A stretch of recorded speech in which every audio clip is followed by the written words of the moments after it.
Okay, welcome back, guys, to the Andrew Delich podcast. Today, it's going to be an episode where I'm alone. It's going to be a reality check. I have many different topics I want to touch bases on. Actually, a lot of topics, a lot of news, a lot of stuff happened regarding just everything. And we're going to do some quotes, some pretty controversial takes from really controversial figures like Alex Jones and Jocko Willink and many other people. And also, we're going to do a little bit of Bible verses. But let's start off with first topic. Okay, so I just want to highlight everyone in Donald J. Trump's team in the presidency. Everyone is a fucking dog. Everyone's a top G in the goddamn team. Everyone's a fucking G. Everyone's a fucking dog. Now, talking about those people who are in his team, first off, let's start off with the 45th and the 47th President of the United States, Donald J. Trump. Listen, guys, in the beginning, in like 2016, I wasn't a big fan of Trump because he was a liar, he was a cheat. He wasn't the best person, quote unquote, when he first wanted to become president in 2016. Then, almost 10 years ago, I wasn't a big fan of him. But now, in 2025, I'm a big Donald J. Trump fan. First of all, he's funny as hell. I ain't gonna lie. Donald J. fucking Trump is funny as fuck.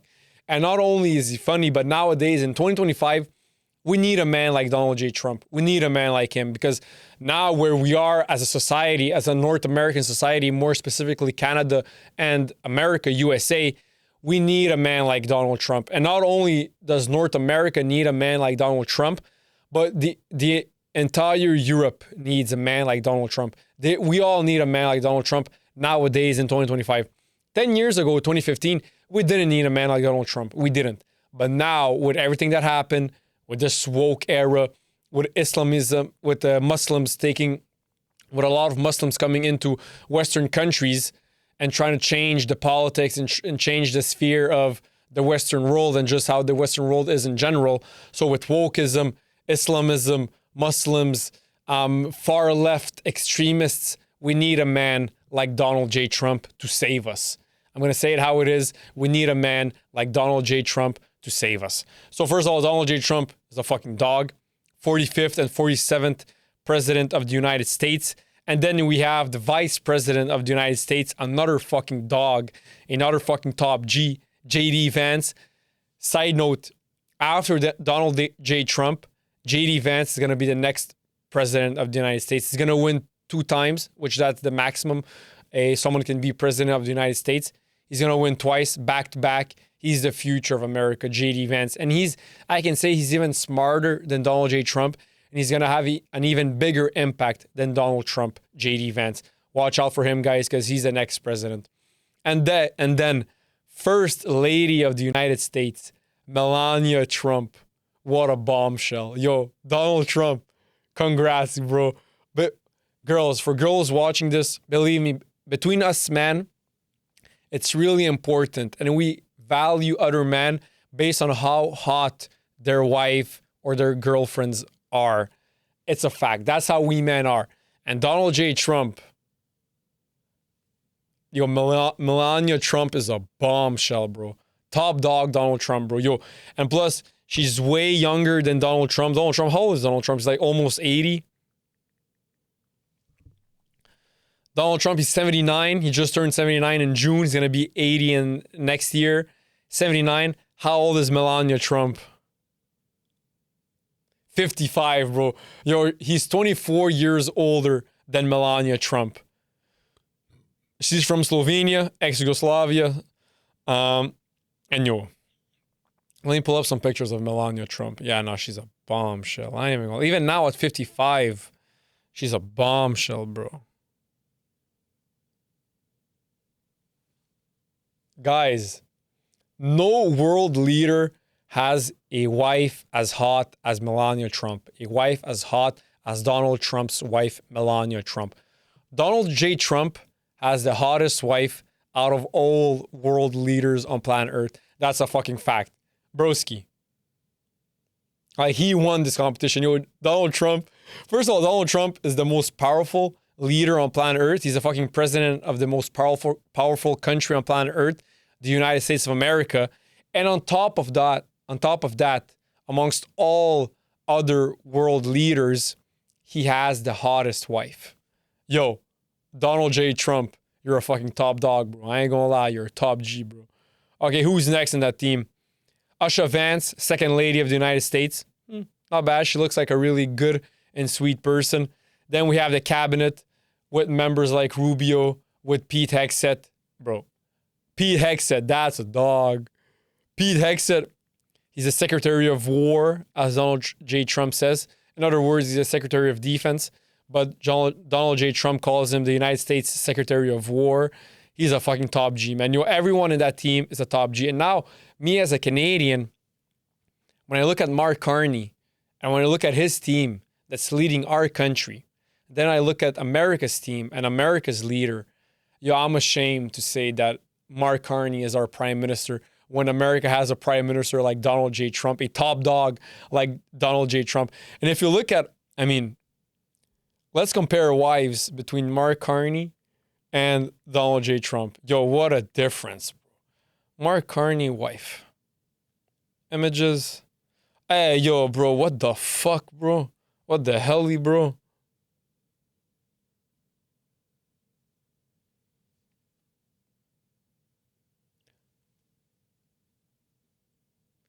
Just by looking at the difference of hotness in their wives, you know what kind of man both of them are. Mark Carney, Prime Minister of Canada, my home country. I'm not going to say anything. Just look at the picture, okay? Donald Trump wife. Images.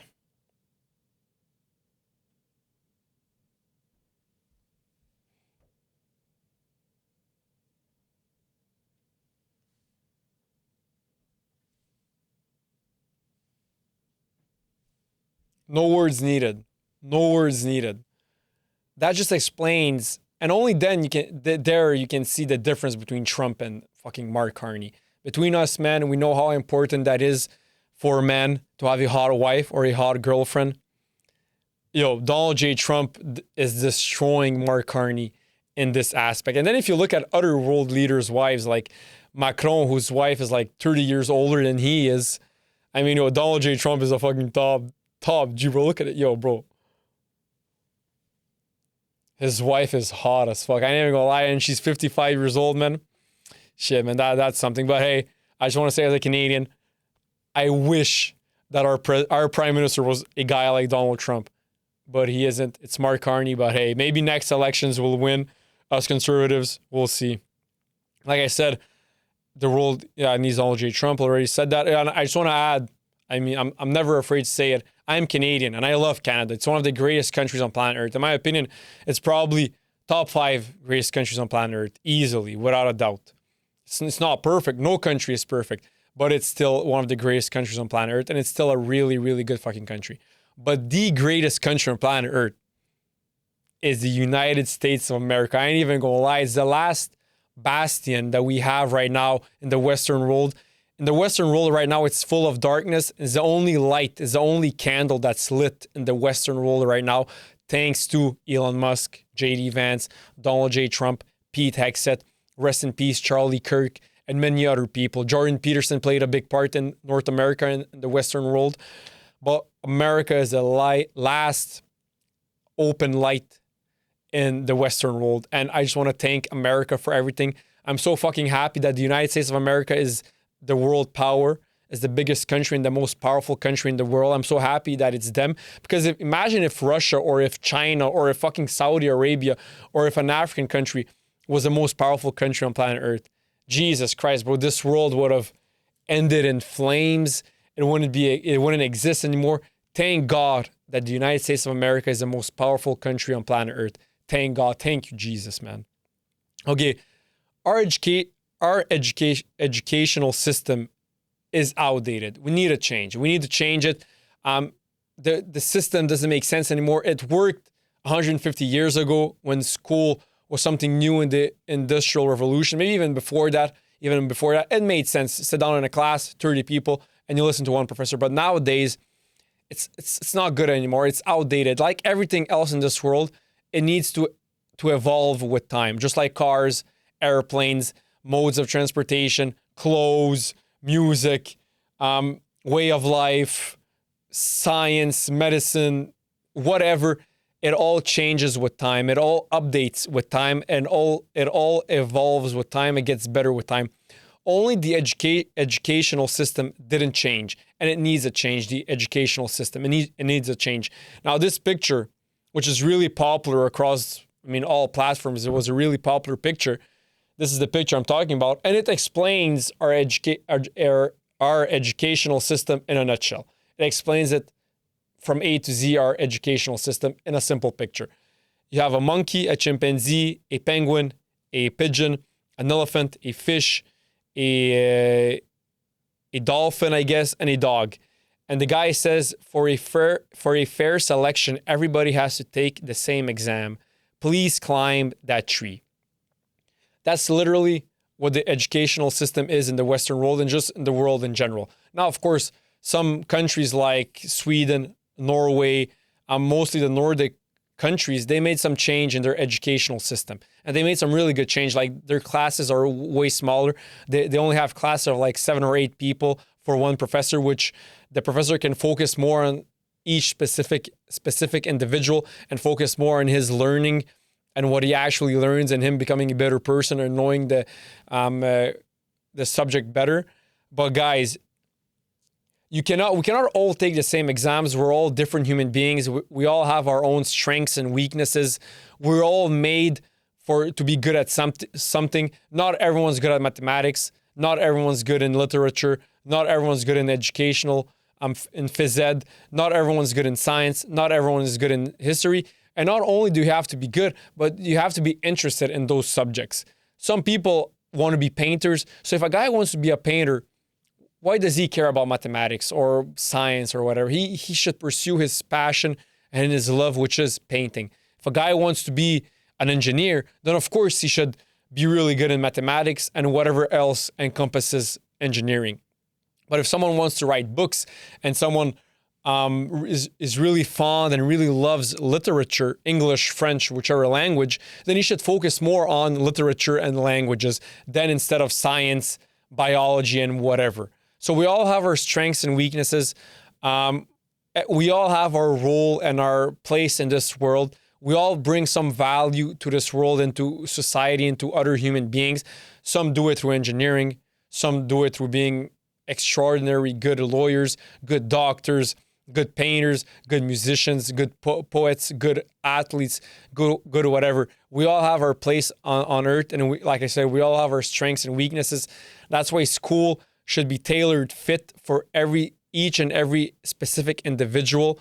Because at the end of the day, the kids who are in school right now, university, high school, whatever, they are the future of our society. They are the future of this world. It's a fact. They're the future. And like it or not, eventually all human beings are going to die. And it's always the young people who are the future. And we need to put more emphasis on our educational system, make it better, and make it more tailored fit for each and specific individual, each and specific child for every single class. That's how it should be. That's why we all know it's not a fact. It's not hidden anymore. It's a fact. It's almost basically a fact around the world that the educational system needs a change and is outdated. It's just a fact, man. And also meritocracy, the importance of meritocracy. It's earning a certain position or earning a certain status in society based on merit and not based on, that's my dad, so I should be the next CEO or I should be the next president. Just like before, kings, when someone was a king, his son was going to be the next king, right? It worked by, my dad is the king, so I'm going to be the next king, and worked through bloodline.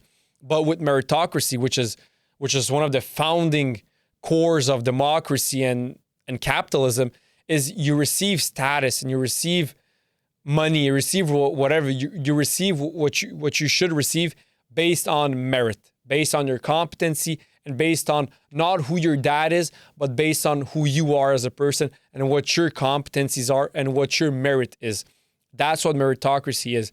And without meritocracy, the Western world wouldn't be what it is now. It wouldn't be. the reason why the Western world is so dominant and so rich and so fruitful and so innovative is because meritocracy exists. That's one of the main reasons why I'm against wokeism, because wokeism, they want the equality of outcomes. They want equality of outcomes. I'm all against equality of outcomes. I want outcomes based on who you are, based on your competency, and based on what you merit. Meritocracy. I don't want equality of outcomes. If I'm better at something than someone else, I should have a higher status. I should get paid more, whatever. I should have more than him in that specific field or subject or whatever. If he's better at me than at something else, he should have more in that certain field or subject than I do. More money, more fame, more status, more whatever. That's why meritocracy is so important. Without meritocracy, the Western world wouldn't be what it is. And the reason why the Western world, like I said, is so powerful, so innovative, so rich, so everything is because meritocracy plays a big part. And meritocracy is one of the main pillars of Western society. And also, if I might add, living in Canada/America, living in North America, and even the Western Europe in general, just the Western world in general with Australia and Western Europe, is a blessing, not a right. I hear many people on social media saying that living in America, living in Canada is a right. It's not a right, it's a blessing. You're blessed. You should thank God every single day that you live in the Western world, the Western part of the world, because it's the place where you have the most peace, where you have the most chances for pursuit of happiness and to accomplish your dreams and what you actually want to accomplish. It's the best place on planet Earth.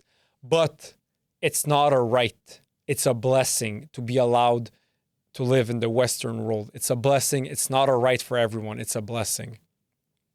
And if I might add, now I was talking about a little bit of immigration. My parents are immigrants. I'm born here. I'm a second generation immigrant. My parents immigrated here at the age of 30. And I always said, and I'll always stand firmly by this stake, immigration without assimilation is an invasion. Now, I have many immigrant friends who can look at this and get mad. I don't really care. I said my opinion. I spoke my mind. I said what I think. And in my mind, immigration without assimilation is an invasion. If you move to another country, of course, there's a reason why you're leaving your home country to go to another country, especially the Western world, right? Everyone wants to immigrate to the Western world because it's the best place on planet Earth by a mile, right? But if you immigrate to a certain country in the Western world, Canada, France, Germany, England, Italy, Spain, America, Portugal, you name it, Germany, you have to assimilate. Because if you don't assimilate, then what's the point of that type of immigration? You guys are trying to invade. You're trying to commit an invasion. That's why immigration without assimilation is an invasion. I just love how it rhymes. Charlie Kirk used to say the same thing. Rest in peace again. He used to say the same thing. Many conservatives say the same thing. Many people who aren't even conservatives, who are like me in the middle, we think the same thing. That's why I consider myself in the middle, because some things I agree with the right and some things I agree with the left. Like, just quickly like that, immigration, I feel like it should be assimilation. That's more right-leaning. The right for abortions is more left-leaning. That's why I consider myself in the middle, because I see both sides and I choose and pick what I love from both sides, and that's how I see life, and that's my opinion on many things. But like I said many times, in my opinion, immigration without assimilation is an invasion. Now, of course, assimilation to a certain degree. Of course, if you love your home country's music, I mean, who cares? Listen to that music. I listen to Serbian music. I fucking love Serbian music. It's good music. I'm not saying you're not allowed to listen to that type of music, but it's more when it comes to way of life, politics, and just society in general. But let's say in Canada, we do a lot of festivals like the Serbian Fest, Greek Fest, Lebanese Fest. I'm all for it. I love it. I love going to the Greek Fest, to the Lebanese Fest, or even to the Serbian Fest or Latino Festival or whatever. I love trying their food, seeing their culture, seeing their way of, not really their way of life. It's more of a festival, so it's more going to be food and music in general and just meet the people. I don't mind. But at the end of the day, we're on Canadian soil. We're in Canada. It's going to be Canadian politics, Canadian way of life, and just Canadian society in general. That's how it's going to be. But of course, hey, have fun doing your festivals. Like I said, I love going to Lebanese Fest. Serbian fest, Colombian fest, Greek fest, Latino fest, whatever fest. I fucking love trying their food, listening to their music. I love it. Of course, I love some festivals more than others, like the Greek fest and Serbian fest and mostly European fest, because that's just in general what I prefer. That's my personal preference, European festivals. But it is what it is. But like I said, when I talk about assimilation, it's more about outside those festivals and what type of music you listen to. It's more about Canadian politics, society, and a way of life. There has to be a certain degree of assimilation.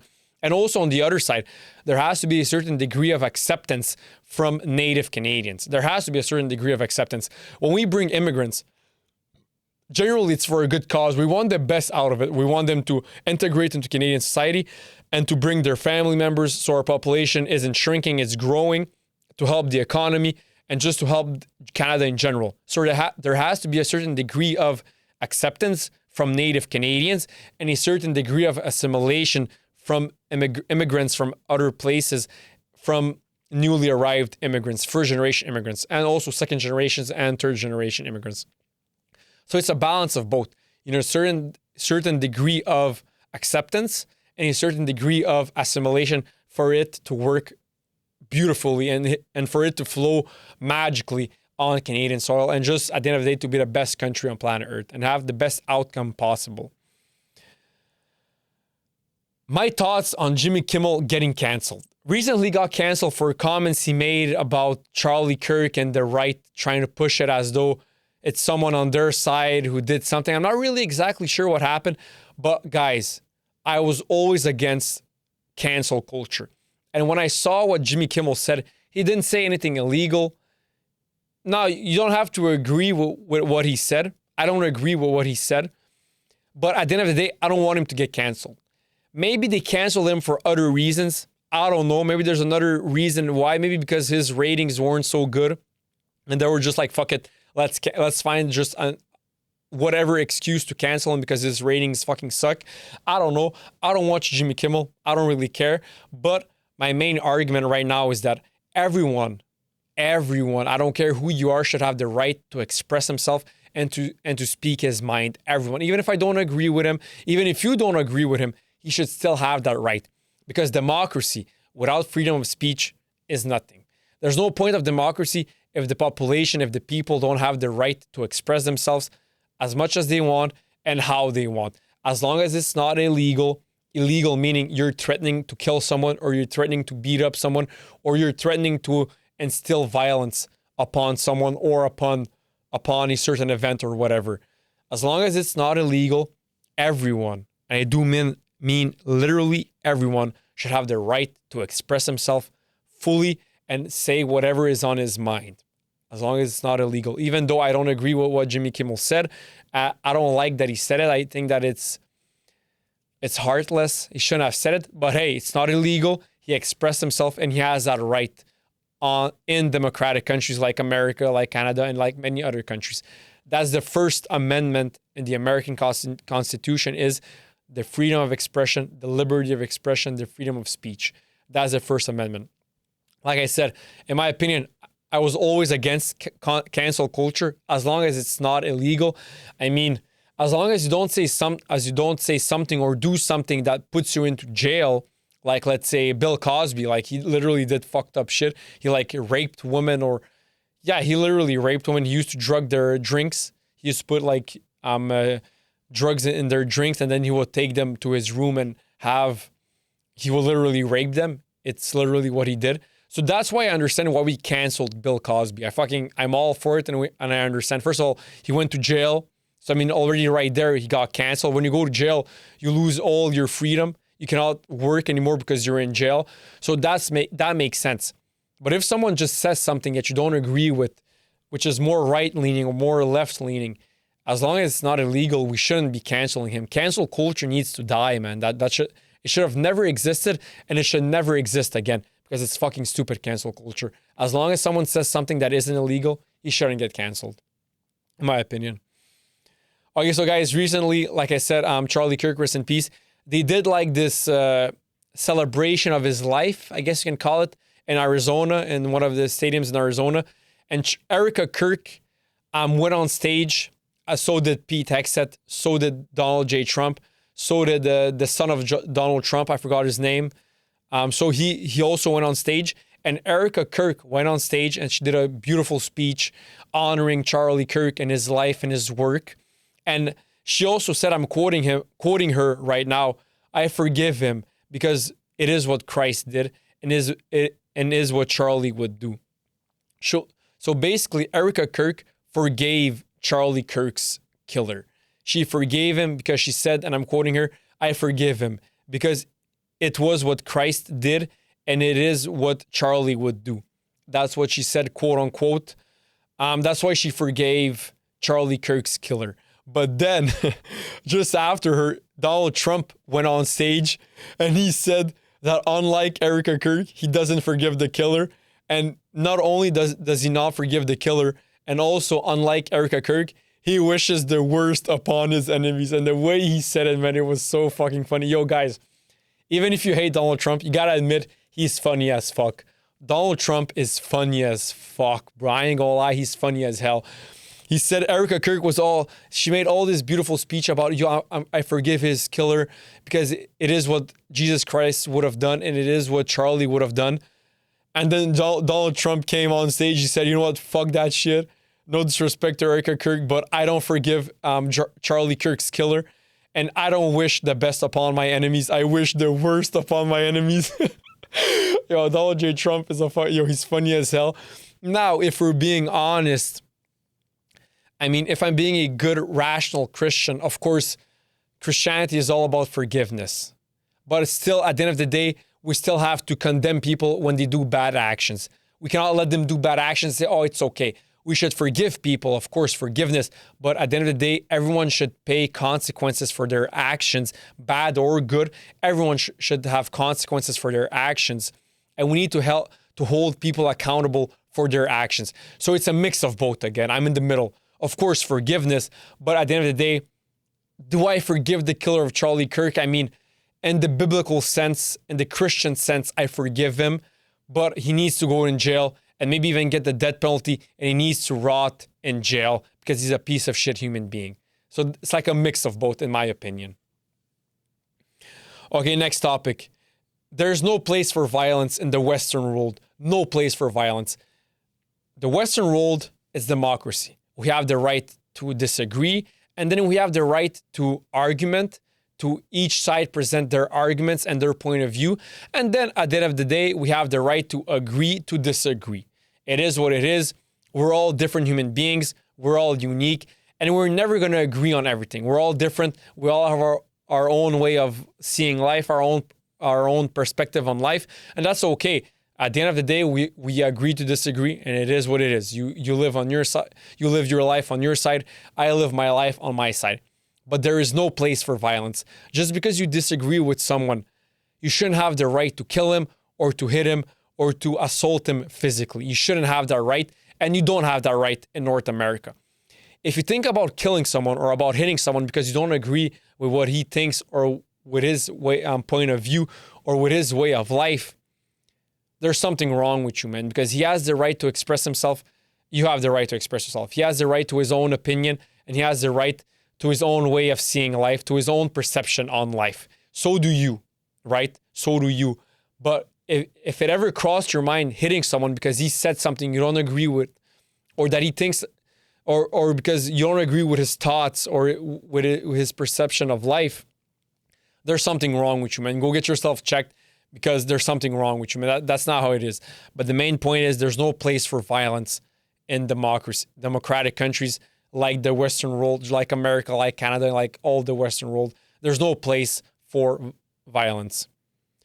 And of course, I mean, some people call me hard-headed. I don't consider myself hard-headed. I consider myself pretty open-spirited, having an open mind. I always have an open mind. That's why I have a podcast. I love to bring guests who don't think the same way as I do. In my opinion, I have an open mind. But I will always defend what I think to be true. That's my opinion. I'm gonna defend my opinion. I'm gonna present my arguments, but I'm still gonna listen to the other person, and I'm gonna respect them, and I'm gonna respect their opinion and their thoughts on certain topics that maybe we disagree on. At the end of the day, it's a balance of both. I'm going to be open-minded. I'm going to listen to their opinion, to their thoughts, and to whatever they have to say about a certain topic. But then at the end of the day, I'm going to have my opinion, my thoughts on certain topics, and I'm going to defend them with my logical reasoning and with my arguments and on why I think this is the reality of things and not this perception of life. I'm always going to have my way of seeing life, but I'm always going to be open-minded. I feel like we should always be open-minded. That's why we have debates, so that we try to persuade the other person or maybe change their mind or maybe them change our minds. That's why having discussions and having a democratic country is so important, is the place for discussion, for argumentation. But at the end of the day, how I see it is I'm always going to have an open mind, but I'm always going to defend my opinion to the end. I'm going to defend my opinion to the end. And at the end of the day, if I change my opinion, I'm going to change my opinion. I change my opinions. I'm 25 years old. I changed my opinion millions of times throughout my life. I'm constantly changing my opinion on every single topic that exists on planet Earth. Of course, there are some things I didn't change. I have the same that I have the same opinion on, the same thoughts regarding. But at the end of the day, I changed my mind a million times in the past, and I'm going to change my mind a million times in the future. That's just the way of life. Maybe you think something is, maybe you have a certain opinion on a certain topic or a certain fact, but then with life experience, with just things happening in your life, having discussions with people who think otherwise, who think differently, then you're like, oh, I actually changed my mind. It happens to the best of us. We all change our minds. Change is the only thing that's constant in the world. The only thing that's assured and constant in this world is change. Life is all about change, and change is always going to happen in your life. It's just normal. The way I used to think when I was 19 years old changed to the way I think now at 25. And it's going to change at 30, it's going to change at 35, it's going to change at 40, it's going to change at 80, and it's going to change one day before I die. That's just life, man. That's normal. You always got to keep an open mind and be open to change and be open to getting convinced and to getting your mind persuaded to think another way. But I'm not just going to be kind and say, okay, you know what? You think that way just so you feel good. I'm going to think the same way as you do. No, I'm going to push as hard as hell. I'm going to push as hard as I can to defend my opinion. And then if you succeed in changing my mind on a certain topic, I'm going to say, yo, bro, congratulations, and thank you for changing my mind and making me realize that I was wrong and I didn't see world correctly. I'm always going to be happy when someone changes my mind and makes me smarter. I'm going to thank you. I'm going to say, thank you for making me a smarter person. Thank you for showing me how dumb I was regarding a certain topic and how uneducated I was regarding a certain topic. I'm going to thank you for educating me and changing my mind on a certain topic. But you have to convince me. I'm not just going to let you win, quote unquote, just because so you feel good and you feel like you won and I make you feel good. That's not what I'm going to do. What I'm going to do is I'm going to argument you. I'm going to have debates with you as hard as I can. I'm going to show you my proof. I'm going to show you my arguments, and then we're going to see if you can change my mind, or maybe I can change your mind. That's the whole point of discussion in the Western world. That's the whole point. But at the end of the day, I'm always going to be happy when someone changes my mind, because they're going to make me a smarter person and a more knowledgeable person and a more educated person. So I'm always going to thank that person who can persuade me to think another way and to change my mind. I'm always going to be happy, man. Always. Next topic. Okay, so guys, recently Ben Shapiro said that he will never do outdoor appearances again in the wake of Charlie Kirk's assassination. In my opinion, if I was Ben Shapiro, I would have the same opinion. I would never ever do outdoor events if I was Charlie Kirk or Ben Shapiro. Meaning, if I was somewhat of a controversial figure, I say controversial things, especially when it comes to politics and religion, I would never do outside events, outdoor events. Why? Because look what happened to Charlie Kirk. Rest in peace. It's really sad, but it's a reality of life. Some people don't give a fuck if they go to jail. Some people don't care if they lose their life. Some people don't care what happens to their lives because their lives are already shit. They don't care if they go to jail. And some people are just mentally unstable, mentally insane. And when you go out in public as a controversial figure like Charlie Kirk was, or like Ben Shapiro is, or like Jordan Peterson, Andrew Tate, maybe not Joe Rogan, but Donald Trump, whoever, I would never do outdoor events. The only way I would do outdoor events as being one of those controversial public figures is if I had top-notch, A-class, A-plus security, and I would have a bulletproof glass all over me, covering me the entirety of the show or the episode or the entirety of the outdoor event. I would have bulletproof glasses covering me 360, 180, 360, whatever. I would have bulletproof glass. Why? Just like I said, you never know who's out there. There's 8 billion people living on planet Earth. You don't know how many of those people are fucked in the head, are mentally unstable, and are mentally insane, and they don't care about killing you or about causing physical harm to you or about going to jail. They don't care. I don't want to be close to those people as a controversial figure if I was one of them. That's why I understand Ben Shapiro. If I was Ben Shapiro, I would have said the same. I would have never done outdoor events unless, like I said, A-class bodyguards, A-class security, and bulletproof windows all across 360, all across my body and my head. All across my body. 360 bulletproof glass. So that's why I understand why Ben Shapiro said this, and I agree with him. I would never do it. Okay, so my thoughts on men who are afraid to approach women. Nowadays, I feel like in 2025, some men don't want to approach women and they feel like they're the prize. Broski, ever since humanity exists, ever since humans exist, men have always been the ones chasing the woman. It's never been the other way around. Of course, I'm talking about in general. There are specific cases where that happens.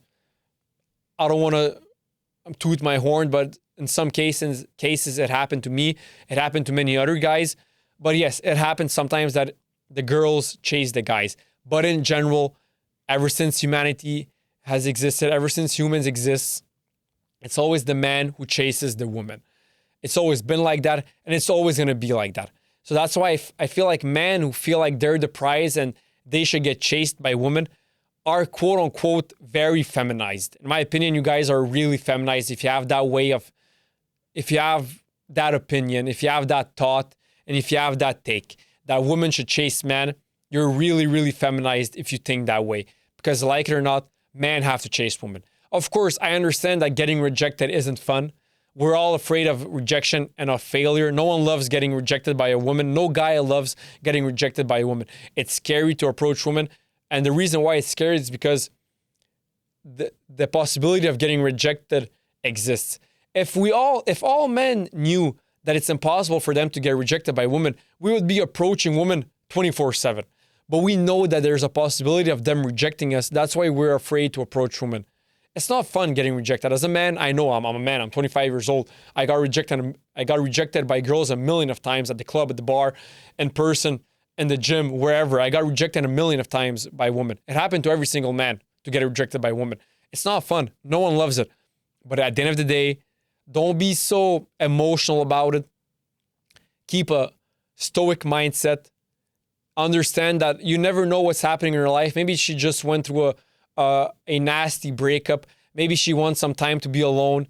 Maybe it doesn't have nothing to do with you, but that girl just went through a bad breakup and she wants to be alone. There's many reasons. Maybe her parents, maybe her dad just got cancer and she's not looking to go into a relationship. Maybe her dog just died and she's not in the mood. Maybe whatever. Maybe you never know what's happening in her life. So don't take rejection so personally, because most of the time it's not even personal. Maybe she just really isn't interested in you. That happens. Maybe even if you're the best looking guy on planet Earth, even if you're fucking Brad Pitt or Leonardo DiCaprio, you're going to get rejected. Why? Because no one's perfect. No one is perfect. And you cannot be everyone's type. That's just normal. Even like I said, even if you're Brad Pitt, Johnny Depp, I don't fucking care who you are. Like who's a sex symbol nowadays? Like Zac Efron, I guess, Timothée Chalamet. No matter who you are, you're going to get rejected by a woman. It's going to happen.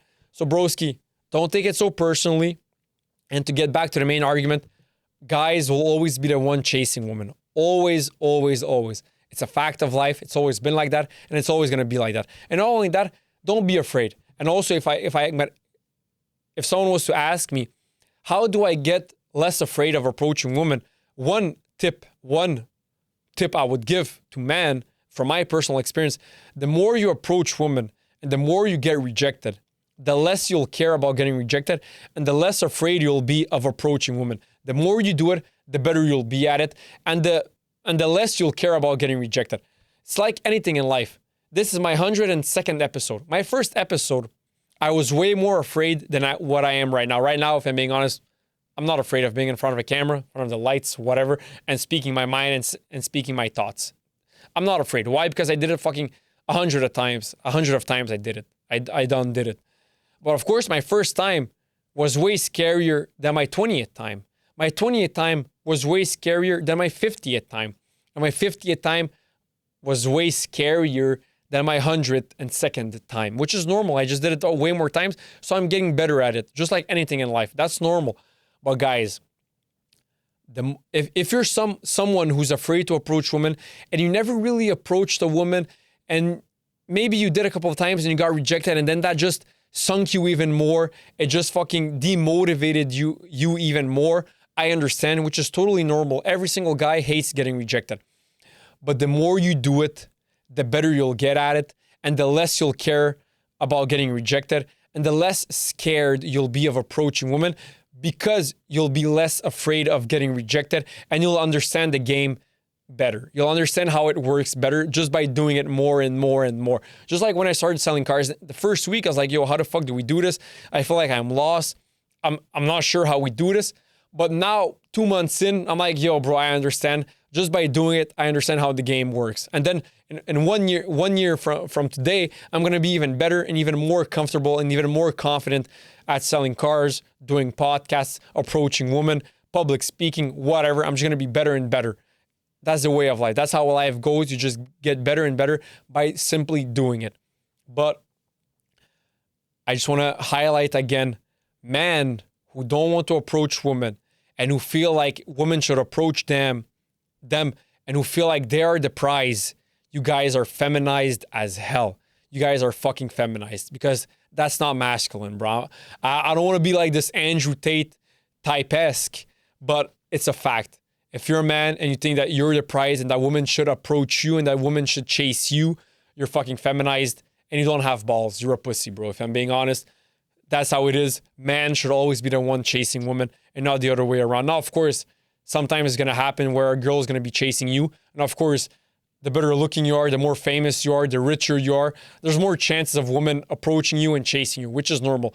But in general, 99.99999% of the time, it's going to be the man who approaches the woman, who does the first step, and who chases the woman for a long term or a short period of time, depending on what you want. If you want a one-night stand, then maybe it's going to take a couple of hours and you're going to sign the deal. You're going to close the deal, right? But if you want a long-term relationship, and also if she wants a long-term relationship and not a one-night stand, then it's going to take you more time than just a couple of hours, which is normal. Every single man went through it, and every single man is going to go through it. Okay, so recently, guys, I saw on was it a study? I think it was a study which said that the men who sleep with the most women aren't the richest men, aren't the most famous men, aren't the best looking men. The more extroverted a man is, the more he has chances of sleeping with more women. Extroverted men, rich or poor, good looking or ugly, famous or not famous, powerful or not powerful, extroverted men sleep with the most women. That's a fact. It's a scientific fact, and it's a study done by many researchers and many scientists that extroverted men sleep with the most women. Many social scientists did studies on this fact, and it's a fact. Extroverted men, they sleep with the most women. Men who put themselves the most out there in bars, meeting women, who aren't afraid of social interactions with other women, cold approach, whatever it is, in general, extroverted men sleep with the most women. Now, of course, I'm saying in general.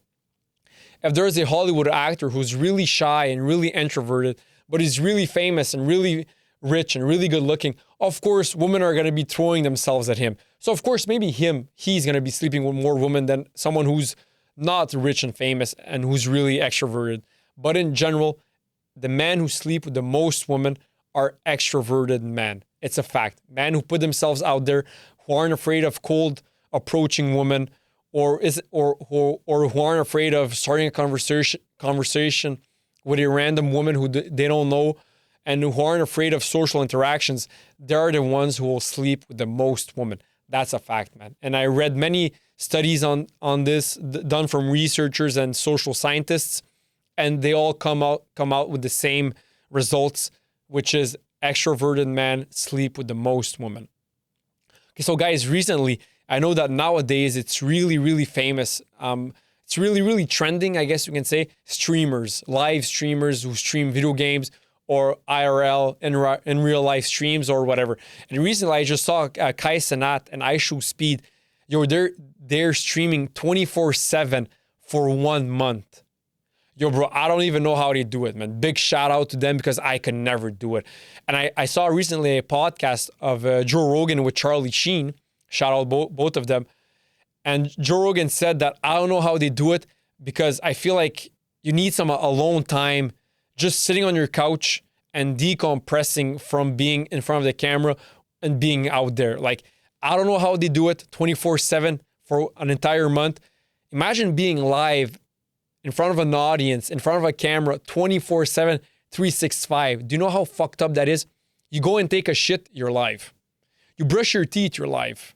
You fart, you're live. I mean, you get up to put your socks, you're live. You get up to get dressed, you're live. You eat your breakfast, you're live. I don't know, bro, do you understand 24/7, 365, you're live? Like, sometimes when I do a podcast, after like 30, 40 minutes, 1 hour, I forget that there's a camera there and that we're recording. I forget that that's just normal. You get in the flow of the conversation with the guest or whatever. You just forget that you guys are live and that there's cameras there. You forget. But imagine when you're live 24/7 for 1 month, bro, after 5 hours, you forget. Imagine if you say some fucked up shit or when, I don't know for you guys, but when I hang with my friends or with my dad or whatever, we say some fucked up shit that we shouldn't say in front of the camera. It is what it is. But like, I don't know how, like 24/7, 365, but 24/7 for 1 month. I think IShowSpeed and Kai Cenat are doing like 1 month live, 24/7. I think it's 1 month that they're doing even that. That's fucked up. That's fucked up crazy. I don't know how they do it. I could never do it, man. Shout out to them. I don't know if that's the healthiest thing to do. In my opinion, I would never do it because I feel like it's not healthy. I mean, to be live 24/7. I mean, you need time, just like Joe Rogan said to Charlie Sheen, you need time to meditate, to decompress, to be alone with family. And you need time to be alone, like we all do. Of course, even if you're an extrovert, you still have a little bit of introvert inside of you, and you need time to be alone with your thoughts, with your dog, to go out on a walk just alone with your thoughts, and there's a camera in front of you with a cameraman, and with 20,000 people watching you. I just feel like you need time alone. You need time alone with your thoughts, time alone to decompress, and just to rest, man. That's why, me personally, I don't know if I would be able to live stream 24/7. And like, I never watched the full live stream. I mean, I never even watched the live stream. I just watched clips. I don't know how they do it to be live for 24/7. Like how do you get so much entertainment 24 hours every single day? Like, how do you do it? I guess it's not full of entertainment. Maybe in like a 24 hours live stream, maybe there's like 24 good clips out of it, because like it or not, if I do an episode right now and it's just me drinking my coffee, looking at my phone, looking at something, I mean, that cannot be interesting. You cannot clip that, right? I mean, so I guess like they do like 6-hour live streams for there to be like 5 or 6 good clips. I guess that's the game. From what I see and from what I understand, that's how I understand it. They go live for 2-3 hours and they just do anything. They go on their computer. You see them sip their coffee. But in that 5 or 6 hours, there's going to be 5 or 6 or maybe even 7 moments where it's going to be really good clip worthy. It's going to be clip farming in general, right? It's going to be really good for clips. So I guess that's why they do it. But it was still being live 24/7. And just like, I don't even know who watches it, because why would I watch someone being live and it's just them living their life? Like, I watch podcasts. Why? Because I want to get more information. I want to get more knowledge. When Joe Rogan has fucking Jordan Peterson on, I want to get more knowledge on certain topics, so I listen to them, so I get smarter and more knowledgeable on certain topics. So I gain something. But if I was to watch IShowSpeed 24/7 and just watch him living his life, I guess you get entertainment, you laugh. I guess that's the point. I'm gonna be fair. I guess you laugh and you have entertainment. But still, bro, I'm not gonna watch him live his life, drink his coffee, go to the gym, eat his breakfast, talk to his girlfriend, kiss his girlfriend, talk to his dad, talk to his mom, go take a shit, go take a shower. What the fuck? I'm not gonna watch someone else live his life. What kind of fucking, what is that? But hey, I'm gonna respect IShowSpeed and Kai Cenat and all the streamers because they make a lot of fucking money. They're really famous. And hey, congrats to you guys. You guys got it to a T. What you guys are doing, keep it up because it works really, really well. Keep it up. But me personally, I guess it's younger people who watch more streamers than older people. I guess that makes more sense. But me personally, I could never do what they do, be live 24/7 for 1 month. Yo, bro, I would go insane. After 3 days, I would go insane being in front of the camera. And always, and like it or not, even now when I do podcasts, I always keep in the back of my mind, yo, you're in front of a camera. Like, of course, express yourself fully, but don't say some fucked up shit that maybe you say behind the camera with your friends when you let your intrusive thoughts win and you just fuck around with your friends. Like it or not, this is a podcast. I'm in front of a camera. I'm going to share this with the world. So, of course, I keep that in the back of my mind. But you imagine if I was live 24/7 for 1 month. How could I not once slip up and say something fucked up or do something fucked up? Like mostly say something fucked up with my friends or with my dad or with my brother because I'm live 24/7 for 1 month. Maybe for that 1 month, they're like really locked in and they know that, okay, well, for this next 1 month, I really have to watch out. But yo, that's a lot, dude. 24/7, 24 hours times 30. 24 times 30. So that's 720 hours live back to back to back to back.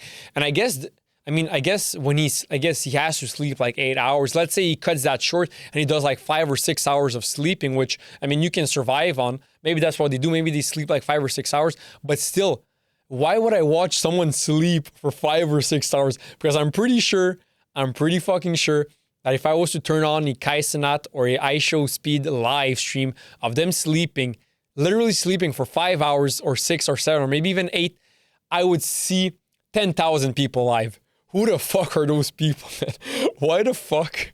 I understand Kai Cenat's a big famous guy. So is IShowSpeed or Marlon or whoever. I guess I understand that they're really famous. But broski, I wouldn't watch Messi sleep. And Messi is 100 times bigger than them and more famous than them. And I personally love Messi 100 times more than I love them. I don't even follow them or like really listen to their shit. But Messi's like my biggest idol, let's say. I still wouldn't watch him sleep for 5 hours. What the fuck? I'm not going to watch him sleep. I'm not even going to watch him brush his teeth or eat his breakfast or whatever. I'm going to watch the documentary, which is like 1 or 2 hours talking about his life, whatever, or watch his highlights or his games. Now, I'm not going to follow Messi, what he does on a day-to-day basis. Maybe if Messi was live for 24/7, maybe I would watch like 1 or 2 hours, like the interesting time when he goes to practice or when he meets celebrities, other celebrities or whatever. But I wouldn't watch him eat his breakfast. I wouldn't watch him take a shit. I wouldn't watch him sleep. I wouldn't watch him just talk to his wife about nothing and about everything. What the fuck? Even, and that's Messi or Ronaldo. Those are like the 2 biggest, most famous people on planet Earth. I'm not just going to watch them live their normal life. What the fuck, man? I mean, that's crazy. In my opinion, guys, I have nothing against streamers. Respect to them. They found a way to make a lot of money, and I respect that. But I'm not going to watch that. That's why I mostly listen to podcasts because I want to get information, like knowledge. That's why when Joe Rogan has someone like Jordan Peterson or Elon Musk or many intellectuals on his podcast, I learn a lot. And that's like 2 or 3 hours. Joe Rogan does big episodes, long episodes. But it's interesting. And even then, I'm not going to listen to the 3 hours straight. I'm going to listen to like 30 minutes today, 1 hour tomorrow, 30 minutes another day. And then I'm like going to finish the episode like that.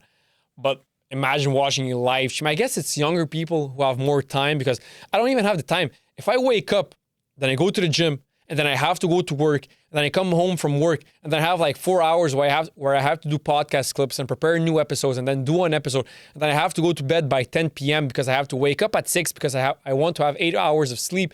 And then I want to go to the gym, come back, get a shower, drink my coffee, go to my job, and then work 8 hours there, and then get back and again, day in, day out.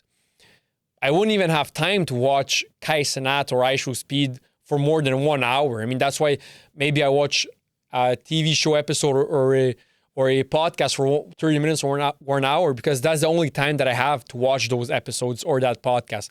So that's why I guess it's younger people who have more time. When they finish school, they have like 8 hours to do whatever they want to do. They don't have any responsibilities or whatever. I guess that's what those are the people who watch more streamers. And also the type of entertainment they bring isn't my type of entertainment. I don't want to see iShowSpeed running around and barking in people's faces. Again, I have nothing against him. He makes a lot of fucking money and he has a lot of subscribers and viewers. Kudos to him. I praise him. And kudos to him. But I'm not going to watch that. I'm not going to watch iShowSpeed run around Europe and bark in people's faces. Bro. Maybe I'm going to see one clip that's like 30 seconds on my Instagram feed. I'm going to laugh, but that's it, bro. I'm not going to listen to hours of him barking around or doing backflips or whatever. I guess it's good for clips. I'm not going to watch that. That's me personally. Okay, so that was for streamers. Like I said, again, big shout out to them, because what they do, man, I could never do. I don't think I could. Maybe I could try. It doesn't really interest me to do live streams like they do. Maybe I love maybe a live stream podcast talking about soccer with my brother, or just live streaming podcast, because then I can get comments from people and read out loud. Maybe that's something I should do more, live stream my podcasts. But just live stream what I do day in, day out. I mean, I don't know, man. I don't know. Okay, so guys, this is something that I constantly tell myself. When I have a problem and I start stressing out, I always remember to tell myself, this is like a quote, and I'm going to paraphrase the quote. I'm not going to say literally word for word the quote, but it goes something like this. If you have a problem and there's nothing you can do about it, why stress about it? Right? If you have a problem and there's nothing you can do about it, there's nothing you can change about it, why stress about it? There's nothing you can do about it. Hey, that's life. Life is unfair. It's unfair for everyone, which makes it fair. Because if life is unfair for everyone, it makes it fair. But if you have a problem and there's nothing you can do about it, I mean, I understand that human nature, human instinct, it's still to stress about it. Like, oh my God, it's stress about it. But think about it rationally. Be stoic. If there's nothing you can do about it, there's nothing I can do about it. Of course, I understand life is really hard for everyone. Life is unfair. But if you have a problem and there's nothing you can do about it, you shouldn't stress about it. And then also, if you have a problem and there is something you can do about it, again, why stress about it? You have a problem, okay, can we fix it? Yeah, there's a solution. Okay, do the solution. So even then, why stress about it? So whenever I start stressing about a problem, I always keep in mind and always remember that if I have a problem and there's nothing I can do about it, that's life. It is what it is. I shouldn't stress about it because there's nothing I can do in my power about it. And if I do have a problem, okay, is there a solution? Is there something I can do to solve my problem? Yes, there's a solution. Okay, why stress about it? Simply do it. I feel like sometimes we're too lazy to actually do the solution. Like, oh my God, I have an exam tomorrow. I'm so stressed. I don't know nothing about the exam. The logical solution too is study it, right? So personally, speaking from experience, when I used to stress about exams, it's because I know that I didn't study for it. And I know the solution to not being stressed about my exams is studying the certain subject and knowing about the subject. But still, even then, I was like, fuck it, I'm too lazy. I'm still not going to study. I prefer stressing about it and not studying than studying and then not stressing about it. And I feel like I'm not the only one. I feel like we all do it, not on the same level. We all do it on our own level and on certain different topics. Of course, when it comes to studying for school, I never studied. I didn't care. But I didn't stress really about it. When I had an exam, my opinion was, bro, I'm going to go do the exam. As long as I show up, in my mind I won. I'm going to do my best, and hell, if I fucking fail the exam, the roll isn't going to stop. Of course, I'm going to try to pass the exam, and I'm not going to lie, I cheated many times on my exams. Yo, real shit, I cheated a lot. On every single exam, if I could cheat, I would cheat. It's not like, oh, you know what, this exam I'm not going to cheat. No. Listen to me carefully. Whenever I did an exam, and I didn't study for it, so literally every single exam, and I saw the possibility to cheat, I would cheat. I wouldn't stress about it. Oh my God, I wouldn't give a fuck. There was no integrity. I didn't stress about it. I wasn't like, yo, bro, maybe, you know what? The past 3 exams I cheated. Maybe this one I shouldn't. No. There was none of that. I was like, yo, fuck it. If I could cheat, I'm cheating. If I didn't cheat, it's because I couldn't and not because I didn't want to. It's because I couldn't. Guys, get this straight. I hope my professors are listening to this. Every single exam where I had a slight possibility, like a 1% of cheating, I took that 1%. I didn't care. But I'm not going to lie, I didn't care. That was me. I had some friends who studied. Hell, I preferred to play video games or just chill around and do nothing and then find a way on how to cheat. And also, if you think about it, the creativity of when I used to cheat in school was fucking crazy, bro. Like, actually, the time and effort I put into cheating, if I would have taken that time and effort and put it into studying, probably I would have had a better grade. I probably would have had a better grade. Everything would have ran more smoothly. But the thing is, I loved the adrenaline of cheating, man. I fucking, bro, of getting caught, not getting caught, and then getting my brain power, my creativity power. Okay, how should I cheat today? What should I do? Should I cheat this way, that way? Okay, I'm gonna try this. Okay, actually, this is an even better way. I'm gonna try this next time. Blah blah blah. Whatever. I fucking loved cheating on exams, man. I'm gonna say it how it is, man. I didn't even do it for survival. If someone told me, Andre, okay, listen, don't cheat, study, you're gonna have 90%, or cheat, you're gonna have 50%, I would take the cheat and 50%. I'm being honest, right? I don't care. Someone tells me, Andre, if you don't cheat, you're gonna have 90%. If you cheat, you're gonna have 50%. I'm taking the cheating and 50% because I love the thrill of it. I love the game. Fuck it. I don't care. I'm not changing. It is what it is. So guys, I think that was the last topic for today. It's been 1 hour. Should I leave this for next episode? Yeah, okay. So guys, that was it for this reality check. Andre Delish podcast. See you next time. See you next episode. Peace out.